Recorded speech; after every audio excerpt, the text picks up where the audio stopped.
আজকে বরবটি দিয়ে দেশি ট্যাংরা মাছ মেলা দেওয়া থাকে যেগুলো পাক করবো। গুঁড়ো দিচ্ছি হাফ চা চামচ আদা, 2 টেবিল চামচ রসুন, কারণ রসুনের পরিমাণ একটু বেশি দেওয়া লাগবে।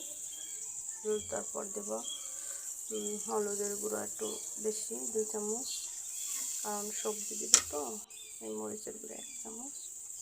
তারপরে দিয়ে দেবো হাফ চা চামচ লবণ দিয়ে নাড়াচাড়া করে তেলটা উপরে যখন আসবে তখন দেব এই বরবটি দিয়ে 1 মিনিট নাড়াচাড়া করব। 1 মিনিট নাড়াচাড়া করার পরে তারপরে আবার ঢেকে দেবো আবার 1 মিনিট ঢেকে দেওয়ার পরে এরপরে এই মাছটা আগে থেকে আমি ভাজলাম, ভেজে মাছগুলো ঢেলে দিলাম।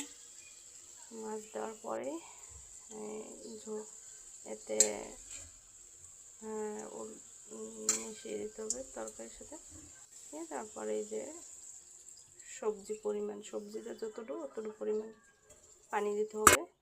পানি দিয়ে তারপরে ঢাকনা দিয়ে ঢেকে দিতে হবে। দেখবেন 10 মিনিট পর সবজিটা সেদ্ধ হয়ে গেছে। তারপর আমি